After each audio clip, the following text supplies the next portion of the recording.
Shalom, and welcome back to day 71 of reading the Bible in 52 weeks. Woo! Dear God, thank you for today. Please guide me to your truth. Amen. Let's go.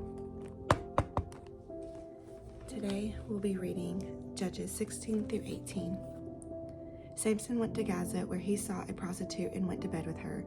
When the Gazites heard that Samson was there, they surrounded the place and waited in ambush for him all that night at the city gate. They kept quiet all night, saying, "Let's wait until dawn, then we will kill him." But Samson stayed in bed only until midnight. Then he got up, took hold of the doors of the city gate along with the two gateposts, and pulled them out, bar and all. He pulled on his shoulders and took them to the top of the mountain overlooking Hebron. Sometime later, he fell in love with a woman named Delilah, who lived in the Sorek Valley. The Philistine leaders went to her and said, "Persuade him to tell you where his great strength comes from, so we can overpower him, tie him up, and make him helpless. Each of us will then give you 1,100 pieces of silver." So Delilah said to Samson, "Please tell me, where does your great strength come from? How could someone tie you up and make you helpless?" Samson told her, "If they tie me up with 7 fresh bowstrings that have not been dried, I will become weak and will be like any other man." The Philistine leaders brought her 7 fresh bowstrings that had not been dried, and she tied him up with them. While the men in ambush were waiting in her room, she called out to him, "Samson, the Philistines are here." But he snapped the bowstrings. A strand of yarn snaps when it torches fire. The secret of his strength remained unknown. Then Delilah said to Samson, "You have mocked me and told me lies. Won't you please tell me how you can be tied up?" He told her, "If they tie me up with new ropes that have never been used, I will become weak and be like any other man." Delilah took new ropes, tied him up, and shouted, "Samson, the Philistines are here." But while the men in ambush were waiting in her room, he snapped the ropes off his arms like a thread. Then Delilah said to Samson, "You have mocked me all along and told me lies. Tell me how you can be tied up." He told her, "If you weave the 7 braids on my head into the fabric on a loom." She fastened the braids at the pin and called to him, "Samson, the Philistines are here." He awoke from his sleep and pulled out pin with the loom on his web. "How can you say I love you," she told him, "when your heart is not with me? This is the 3rd time you have mocked me and not told me what makes your strength so great." Because she nagged him day after day and pleaded with him until she wore him out, he told her the whole truth and said to her, "My hair has never been cut, because I am a Nazarite to God from birth. If I am shaved, my strength will leave me, and I will become weak and be like any other man." When Delilah realized that he had told her the whole truth, she sent this message to the Philistine leaders, "Come one more time, for he has told me the whole truth." The Philistine leaders came to her and brought the silver with them. Then she let him fall asleep on her lap and called a man to shave off the 7 braids on his head. In this way she made him helpless, and his strength left him. Then she cried, "Samson, the Philistines are here." When he awoke from his sleep, he said, "I will escape as I did before and shake myself free." But he did not know that the Lord had left him. The Philistines seized him and gouged out his eyes. They brought him down to Gaza and bound him with bronze shackles, and he was forced to grind grain in prison. But his hair began to grow back after it had been shaved. Now the Philistine leaders gathered together to offer a great sacrifice to their god Dagon. They rejoiced and said, "Our God has handed over our enemy Samson to us." When the people saw him, they praised their God and said, "Our God has handed over to us our enemy who destroyed our land and who multiplied our dead." When they were in good spirits, they said, "Bring Samson here to entertain us." So they brought Samson from prison, and he entertained them. They had him stand between the pillars. Samson said to the young man who was leading him by the hand, "Lead me where I can feel the pillars supporting the temple, so I can lean against him." The temple was full of men and women. All the leaders of the Philistines were there, and about 3,000 men and women were on the roof watching Samson entertain them. He called out to the Lord, "Lord God, please remember me, strengthen me, God, just once more. With the act of vengeance, let me pay back the Philistines for my 2 eyes."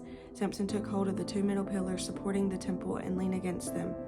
On his right hand and the other on his left, Samson said, "Let me die with the Philistines." He pushed with all his might, and the temple fell on the leaders and all the people in it. And those he killed at his death were more than he had killed in his life. Then his brothers and father's whole family came down, carried him back, and buried him between Zorah and Eshtaol, and the tomb his father Manoah, and he judged Israel 20 years. There was a man from the hill country of Ephraim named Micah. He said to his mother, "The 1,100 pieces of silver taken from you, and that I heard the place a curse on here. Here's the silver. I took it." Then his mother said, "My son, may you be blessed by the Lord." He returned the 1,100 pieces of silver to his mother, and his mother said, "I personally consecrate the silver to the Lord for my son's benefit to make a carved image and a silver idol. I will give it back to you." So he returned the silver to his mother, and she took 5 pounds of silver and gave it to a silversmith.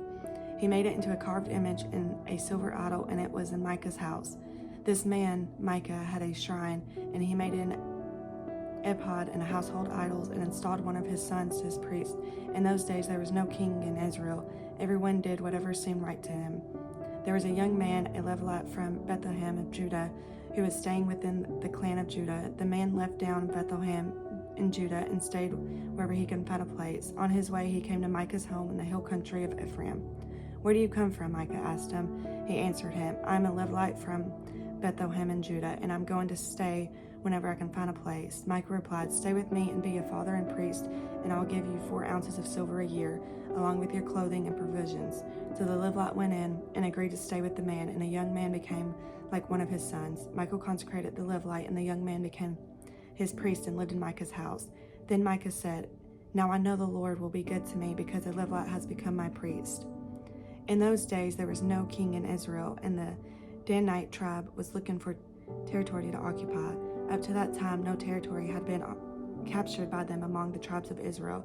So the Danites sent out 5 brave men from all their clans from Zorah and Eshtaol to scout out the land and explore it. They said to them, "Go and explore the land." They came to the hill country of Ephraim as far as the home of Micah and spent the night there. While they were near Micah's home, they recognized the accent of the young Levite, so they went over to him and asked, "Who brought you here? What are you doing in this place? What is keeping you here?" He told them, "This is what Micah has done for me. He has hired me, and I became his priest." Then they said to him, "Please inquire of God for us to determine it will have a successful journey." The priest told them, "Go in peace. The Lord is watching over the journey you are going on." The 5 men left and came to Laish. They saw the people who were there living securely in the same way of the Syrians, quiet and unsuspecting. There was nothing lacking in the land and no oppressive ruler. They were far from the Syrians, having no alliance with anyone. When the men went back to their relatives at Zorah and Eshtaol, their relatives asked them, "What did you find out?" They answered, "Come on, let's attack them, for we have seen the land, and it's very good. Why wait? Don't hesitate and go to invade, take possession of the land. When you get there, you will come to an unexpressing people in a spacious land, for God has handed it over to you. It is a place where nothing on earth is lacking." 600 Danites departed from Zorah and Eshtaol, armed with weapons of war. They went up and camped at Kishanath-jearim in Judah. This is why the place is still called the Camp of Dan today.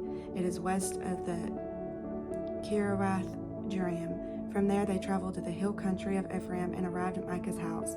The 5 men who had gone to scout out the land of Laish told their brothers, "Did you know that there was an ephod, household gods, and carved images of silver idol in these houses? Now think about what you should do." So they detoured there and went to the house of the young Levite at the home of Micah and greeted him. The 600 Danite men were standing by the entrance of the city gate, armed with their weapons of war. Then the 5 men who had gone out to scout the land went in and took the carved image, the ephod, the household idols, and the silver idol. While the priest was standing by the entrance of the city gate with the 600 men armed with weapons of war. When they entered Micah's house and took the carved image, the ephod, the household idols, the silver idol, the priest said to them, "What are you doing?" They told him, "Be quiet, keep your mouth shut. Come with us and be a father and a priest to us. It is better for you to be a priest for the house of one person, or for you to be a priest of a tribe of family in Israel." So the priest was pleased and took the ephod, household items, and carved image, and went with the people. They prepared to leave, putting their dependents, livestock, and possessions in front of them. After they were some distance from Micah's house, the men who were in the houses near it were mustered and caught up with the Danites. They called to the Danites, who turned to face him, and said to Micah, "What's the matter with you?" and mustered the men. He said, "You took the gods I had made and the priests and went away. What do I have left? How can you say to me, 'What's the matter with you?'" The Danites said to him, "Don't raise your voice against us, or angry men will attack you, and you and your family will lose your lives." The Danites went on their way, and Micah turned to go back home, because he saw that they were stronger than he was.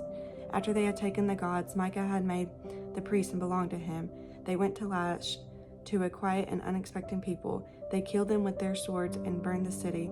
There was no one to rescue them because it was far from the city, and they had no alliance with anyone. It was in the valley that belonged to Beth Rehob. They rebuilt the city and lived in it. They named the city Dan, after they named their ancestor Dan, who was born in Israel. The city was formerly named Laish. The Danites set up and carved image for themselves. Jonathan, son of Gershom, son of Moses, and his sons were priests for the Danite tribe until the time of the exile of the land. So they set up themselves Micah's carved image that he had made, and it was there as long as the house of God in Shalom. Okay, guys, I will see y'all tomorrow for day 72. May you have a blessed day. Shalom.